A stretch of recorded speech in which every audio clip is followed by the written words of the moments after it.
Good morning and welcome to the February 19th meeting of the Facilities Committee. I call this meeting to order. Mr. Helms and Mrs. Helms are on the conference call.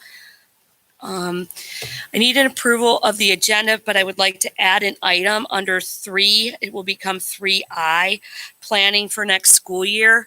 We're not going to talk about it today. I just want to make sure we get it into future agendas. So I'd like a motion to approve the amended agenda. So moved. All those in favor? Aye. Aye. Okay, the next item is the approval of open session meeting minutes for April 2nd. These are all 2019, April 2nd, April 17th, May 7th, May 23rd, June 4th, and June 24th. So I think at that point, we will have gotten all of the 2019 minutes in. So if anyone has any changes or anything, or I need a motion to approve those minutes. We had meetings after June though, right? Or have those already been approved? those have already been approved, correct? We're backtracking. The fiscal year and then move forward. Oh, okay, the fiscal year. Yep. Okay. Okay, motion to approve? Second, all those in favor? Aye. Aye. Okay, next is the AX, JACES, and Vanguard controllers, Mr. Burnett. Yes, we brought this to you last year, and it was good for 12 months, and so it's on the calendar for to come back up. Other than the updating the JACES from a FX70 to an FX80, everything else pretty much is the same. So staff is requesting the Facilities Committee to recommend to the Board of Education the approval of for the next 12 months to continue sole source purchasing the licensed FX80 JACES or the latest version, and the Vanguard controllers through Control Stop. So we do this every year. Yes. Okay. Okay, motion to approve. Can we do it for a longer term? Just 1 year? I thought sole source things have to come up every year. Annually. Every year, go for it. Yes. Okay, motion to approve and send to the full board for approval? Second. All those in favor? Aye. Aye. Okay, next is the Wolf Playground resurfacing. Yes, this is a bid through the Omnia contract, which is a cooperative purchasing network. Game Time Cunningham Recreational Charlotte provided a price of $159,552.26. This work is anticipated to occur this summer. Staff requests the Facilities Committee to recommend to the Board of Education the approval of the purchase order with Game Time Cunningham Recreation in the amount of $159,552.26. So we're under budget by about Yes. 40,000. Is there anything else that needs to be taken care of at their playground? We can get with the school, but the main thing on this was the resurfacing. The scope of the resurfacing. Okay, great. Okay, motion to approve and send to the full board? Second. All those in favor? Aye. Aye. Aye. Okay. So that takes care of the items for action that should go to the full board. So next, information, Sun Valley High School boiler replacement. Yes. So there are two boilers, and this again information. Two boilers that serve the new gym, and the new gym is 15 years old. Both boilers are on the draft CIP to be replaced. Unfortunately, they didn't make it, so we are replacing one of those boilers, and we hope that it'll be operational this week. That's kind of fingers crossed. And then next year, in next year's CIP, we'll purchase the second boiler, and we do want to keep that item on the CIP, on the draft CIP. But again, just wanted to let you know that we were Replaced. having to do that. Okay. On Thank an you. emergency Any basis. questions on that? Okay, next, the CIP. So this, we have met with you all individually, and I think now's an opportunity to either ask questions, or if there's something that isn't on the list, please add. If there's things on the list that we think can move back, that's certainly a good opportunity. And I know that each member of the committee has met with you separately to Yes. go to talk about the CIP. I have a couple questions. Sure. Parkwood Middle is getting their reconfigure of their pods. So we're starting with Parkwood Middle, and then next year we would do either Sun Valley or Piedmont, and then the year after that finish it. Yeah, that's correct. It would be, the other two would be in future years, starting with the following year. Okay. I'd have to, and we'll have. It's we'll okay. to You don't have to tell me which ones are which, but I just want to make sure that every year we're doing a different of the older middle schools. And does that amount? Okay, so then in addition, we'll do the ceiling grid tiles at the Correct. same time because we were waiting for that. Right. It's Will nice the to combine capacity- that work. Will the capacity of the middle schools change with the reconfig? I assume so with the reconfiguration. That's right. So they have 8. So there are 3 pods, 2 of which are identical. The third pod has the media center that kind of cuts out. So what we were really proposing was for the other 2 pods. They currently have 8 classrooms. The configuration that we have, the concept of accommodates 7 classrooms. Okay. So it'd be 16 down to 14 if we do the two pods. So just out of curiosity, I know Piedmont Middle has struggled with being, at or over capacity. How did Parkwood Middle get selected for this first? Because the reduction is going to cause an even more of a problem at Right. Piedmont Middle. Yes, so we have met with Parkwood staff, and they're very supportive of the pod configuration and working with the reduction in classrooms. We do have to meet with the other, with the Sun Valley Middle and Piedmont Middle. So number one, that has to happen. We'll have to see what kind of buy-in that there is there. The change in configuration is something that everybody really welcomes. It's just, can we accommodate the capacity issue? So that's something that we will continue to work with So them on. capacities would go down by about 50 students, right? Because I think we Will used, that affect school choice at all with Parkwood? I don't think so. Probably not. Probably Yeah. not. I think we're like at 88% at Parkwood, Yeah. something like that. Bless you. So, obviously, this works at Parkwood Middle, but I'm just concerned about Sun Valley Middle and Piedmont Middle.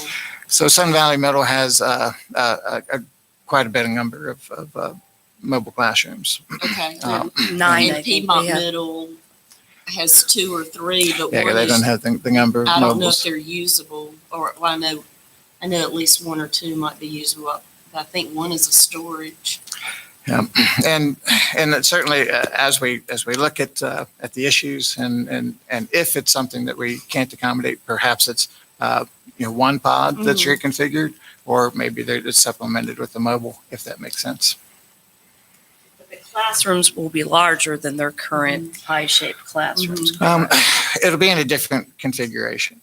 So while it so it'll be affects capacity, it may, More in functional. real, right, more It's a more functional, and functional- maybe in that's a good thing. reality, More it usable doesn't. space, you've got that pie shape now. and Right. The corners are not It's odd. very usable. Circulation within the classroom is very challenging in most of the classrooms that I've been in.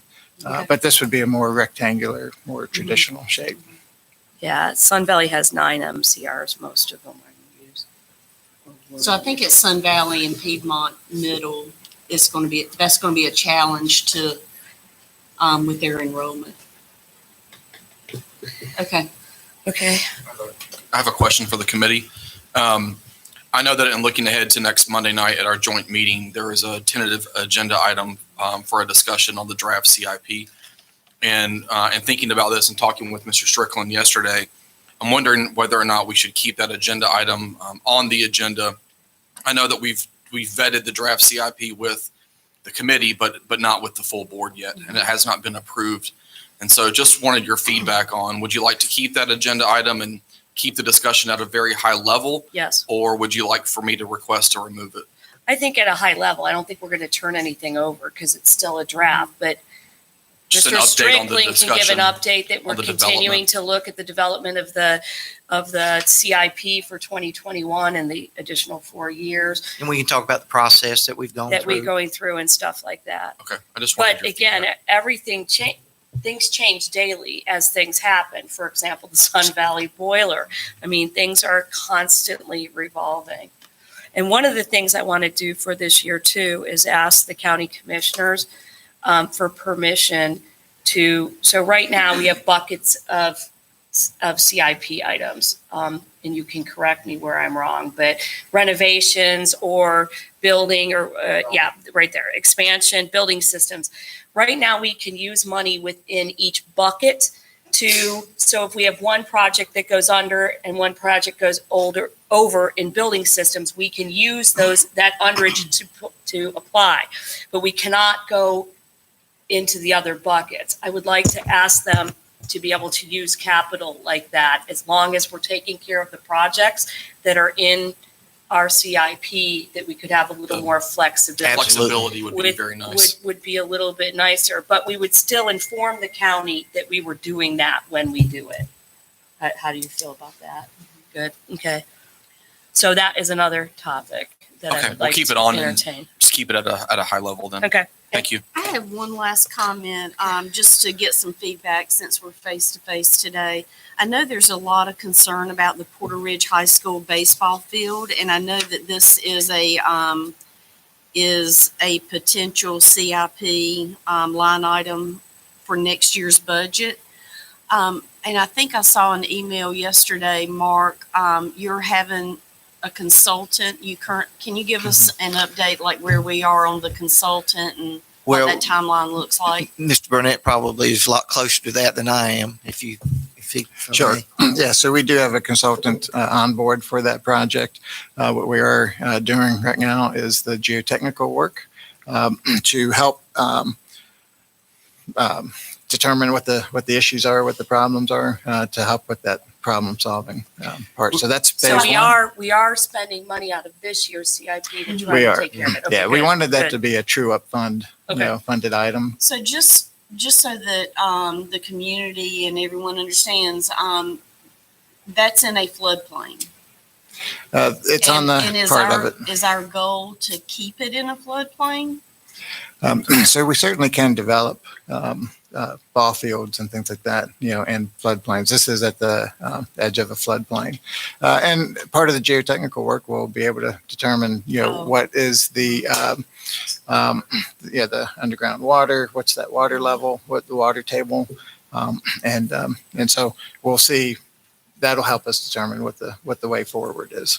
Okay. I know The that you, 175,000 that we have was supposed to be for true up funds so that we could get the money early, so that Yes. we could get it done over the summer. Right. And That's the idea, okay. yeah, we do want to do it this summer, and we do have our funding is going to be, next year. So we are trying to, as you said, kind of move some things around in True-up that funds same isn't bucket. agenda item for next month. But the 175,000 is not a true number. It's in It the is. proposed true up that you all That have we sent over approved. to the county. So we're taking this off? No, We're no. leaving it on. He has all the true up numbers in here as well. Okay, Because it's all one So capital. this, what we're looking at today is with true up. With true up. Yes. Okay. Yep. and I would note as well, there have been many conversations about the issues out there at that field. And instead of just spending some money out there, we felt like we should do it right and do it one time. So that's why we have a consultant come in to tell us what our options are and what we should and shouldn't do. Okay. Well, that's great. Do we have a timeline on when we think the consultant will be able to have that report ready? Are they already out there, or? Yeah. So what the goal is to get the geotechnical information, design the solution, bid the work, and then do the work this summer. Yeah, I heard that, but has the consultant been out there yet? Uh, What is the timeline for the consultant to do the Yeah, work? so- And, go out there and look at the That's right. baseball field. Yeah, so we have selected the consultant. We did get a proposal from the consultant. We did ask him to break that down because really he So didn't he's know. already done the work. as far as, so this is on the proposal side. And so what we said is you need to do the geotechnical first so that you can determine which design we're going with. So the geotechnical work is in progress. I doubt that they've been on site yet. And because that's very fresh. And then the design work will be following that immediately afterwards.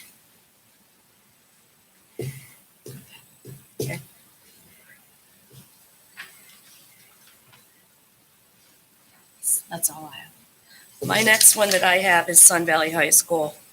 Mrs. Merrill and I, a few months ago, toured the high school, and we had some recommendations with respect to the furniture in the media center and finishing out the band room, particularly the band director's office and the equipment storage space. And I know we're saving it for the end, but I just want to make sure that the bond money is going to cover those two things. If not, we need to put something in the CIP.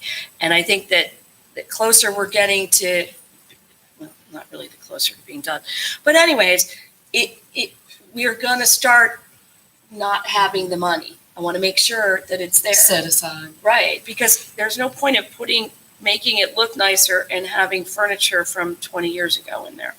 I mean, particularly the Media band center. director's office. I've seen It's it. almost like, having this beautiful new band room with a wart on the side. I mean, it looks really bad. And two warts if you count the Yeah. band instrument storage Right. with the plywood that's worn down after years of use. So is that set aside? Or do we need to put something, or is the 250 that you have for furniture enough? We think that we're going to be able to do it. If Okay. you want to have a backup item, certainly understand. The plan that we were pursuing was that number one was going to be through this bond project and CIP work. Right.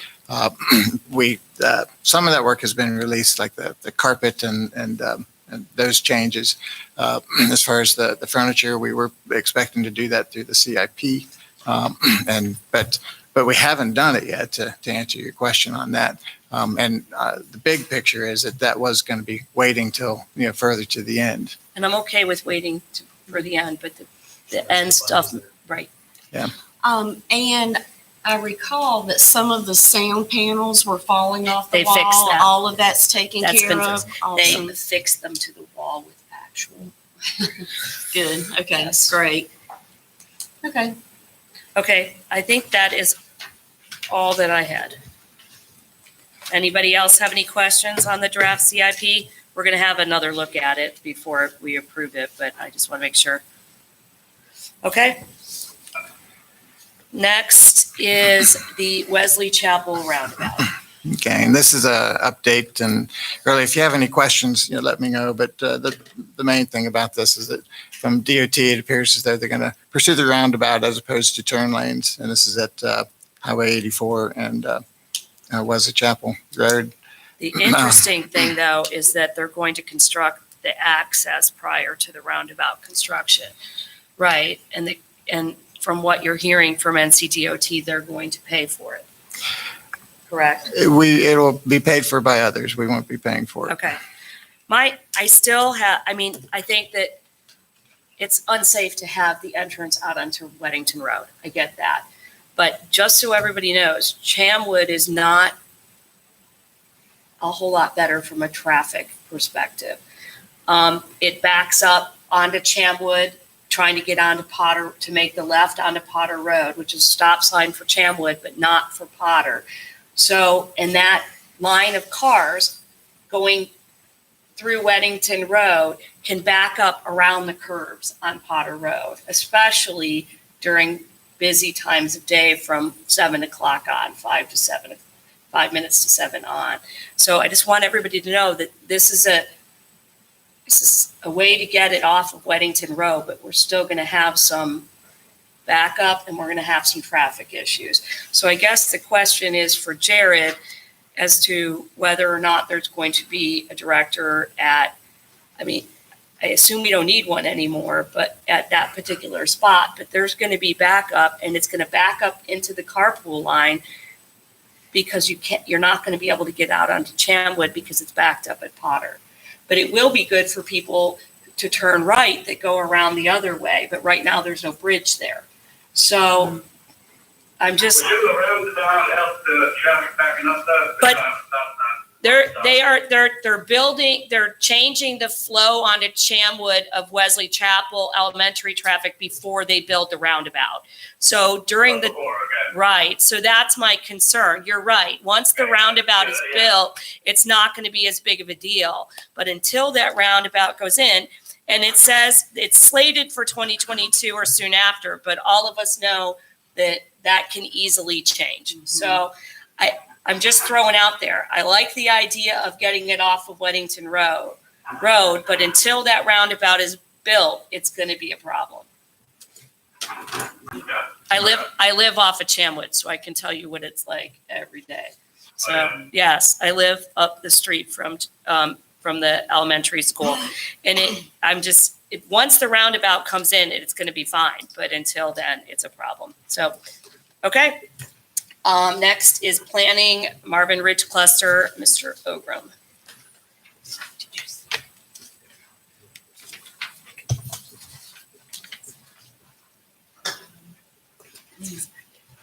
Good morning. This is the fifth installment in cluster planning that we're sharing with the Facilities Committee, this time Marvin Ridge.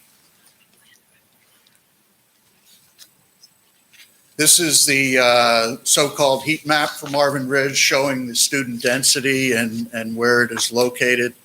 You can see the three elementary schools, Sandy Ridge, Marvin, and Rayview. The students, to a very large degree, are concentrated in the big subdivisions, and you can tell that from the density there. Current status of the schools: Marvin Elementary at 105%, Rayview and Sandy Ridge about 10% less, and Marvin Ridge Middle School and High School right about 100%. This is the Marvin Ridge cluster showing the current land use. There are two subdivisions that are in planning, which are in purple. The active subdivisions are in blue. And on the next page, I've got the color-coded spreadsheet showing these same subdivisions.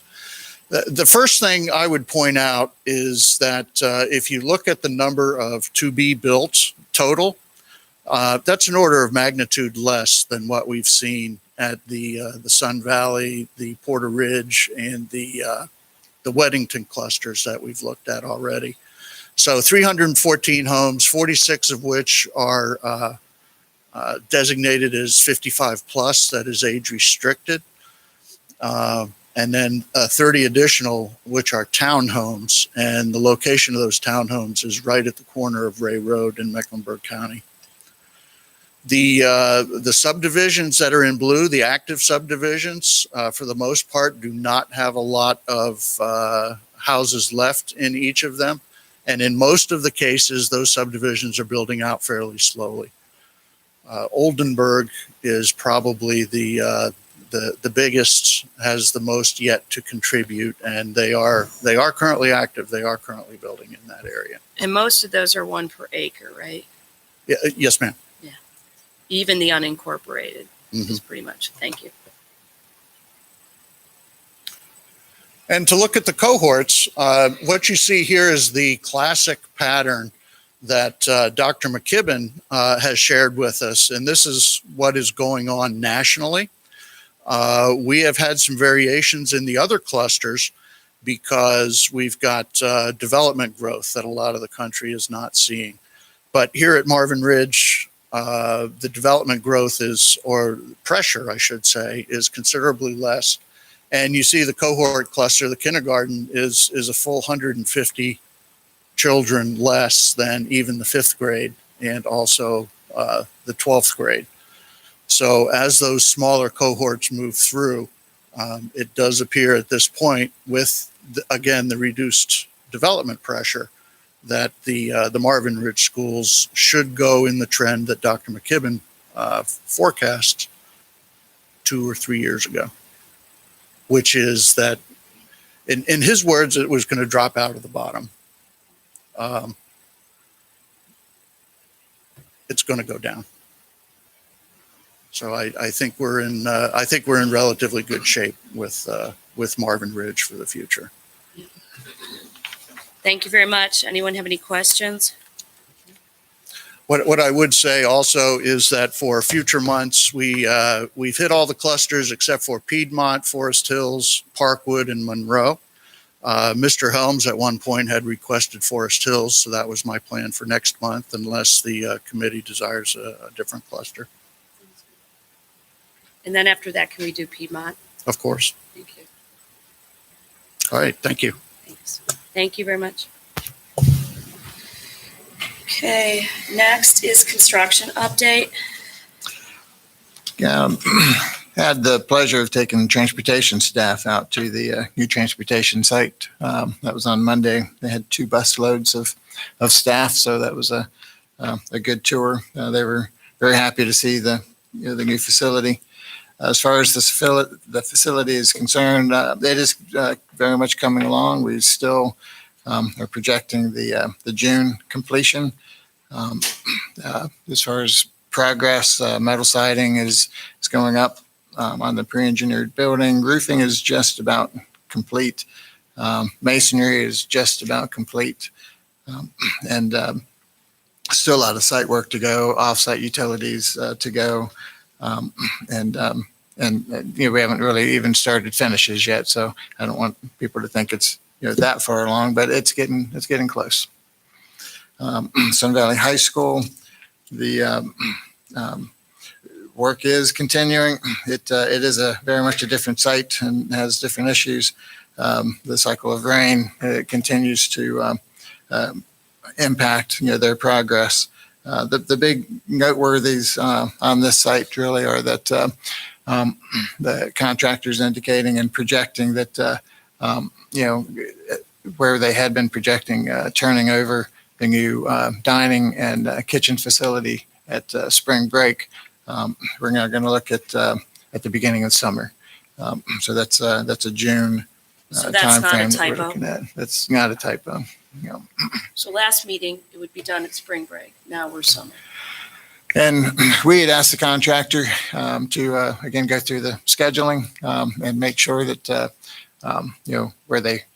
where they understood where they were and what they were going to be able to turn over, and what, of course, everybody wanted to make sure was that we were getting the quality project and product that we deserve. So we The stadium's not done, so they've moved everything. And okay, next. Some HVAC work, chiller replacements. We have a lot of chiller replacements that are underway. Waxhaw and Walter Becker are complete. We have chillers that are going in at Piedmont High School, and some upcoming work at PDC and CATA and Prospect. And then next summer, we've got chillers at Union, Weddington Elementary and Middle, and Sardis. HVAC at Parkwood Middle School. We have we're replacing 5 rooftop units. That's part of next year's CIP. They didn't make it. So there's 13 that are scheduled to be replaced on the CIP. But we did have to move ahead with these 5. And that's a purchase order that's going to Byram HVAC for $25,622. The Parkwood High School window replacement, that is essentially complete. We had most of the work was complete. We had 9 windows that needed to be reordered. 8 were in a particular area. 6 of those have come in and been installed. The one thing I don't have on this construction update, but that is noteworthy, Cuthbertson High School baseball, softball lighting. That's a booster project, and that we had reviewed their project. We asked them to add a 10-year warranty, and we asked them to add reserve $10,000 as an allowance in case they hit unsuitable soils or some unforeseen circumstance. That project that the boosters are paying for is $286,875, and Torrance Sports Lighting is the vendor on that. And are we done now? Are they good to go on this? They have their plans, either submitting them or have already submitted them to NCDPI. They will need to go through the permitting process. Okay. Michelle, Mrs. Morris, sorry. Can we remind principals that they have to let us know? Those are gifts and bequests, and I have yet to see a bunch of stuff on our. Actually, just put.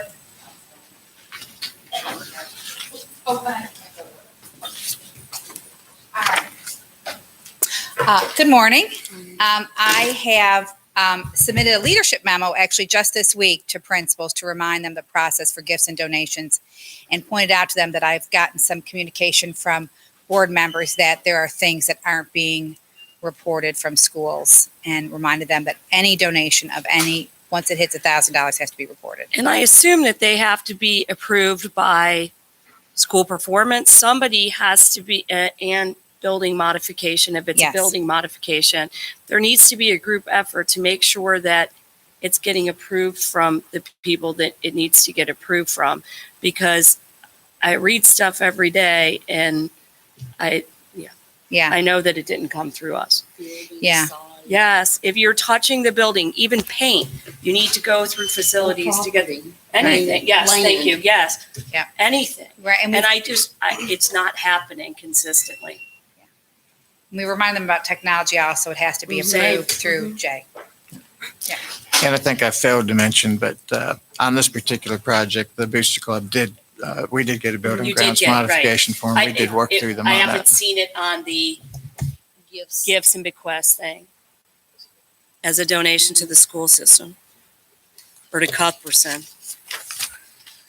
Okay, and I'm not picking on Cuthbertson. I didn't mean it to be that way, but I've seen a bunch of stuff and we've had conversations. The principals need to make sure, err on the side of caution and ask whoever. But there's got to be a coordination between school performance and building or facilities to make sure we're good. Okay, next. Change order update. All right. And the number of projects that we have is narrowing. So the Sun Valley High School project, we have 4 items that have come in. Washer dryer provisions in the CTE classroom. All of these are going against an allowance, so it's no change to the contract value. Add the French drain around the stadium. Add a double gate at the baseball field. That was a school request, really to facilitate access, but also for them to help them chase foul balls, really. And add 8 ladders, 4 with security gates. This was a code change, and that was $47,776. And again, all these were allowances, and that they are not increasing the contract value. Okay, great.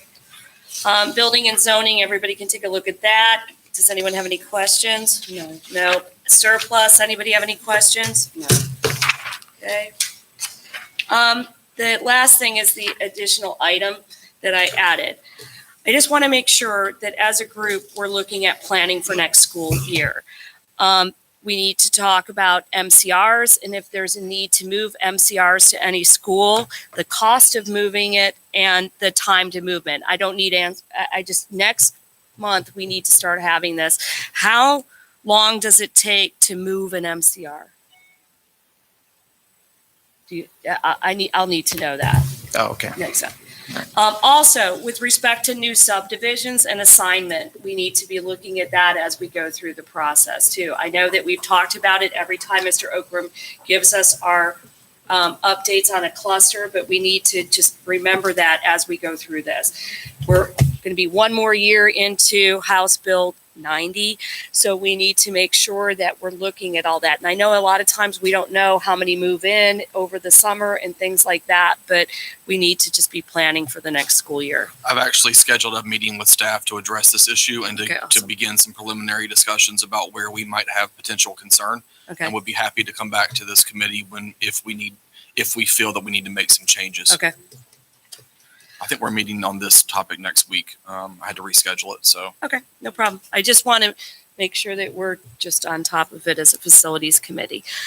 So now, if there's nothing else in open session, I need a motion to go into closed session pursuant to NCGS 143-318-11A5 to discuss the acquisition of property and consult with our attorney in order to preserve the attorney-client privilege between the attorney and the public body, which privilege is hereby acknowledged pursuant to NCGS 143-318-11A3. So moved. All those in favor? Aye. Aye.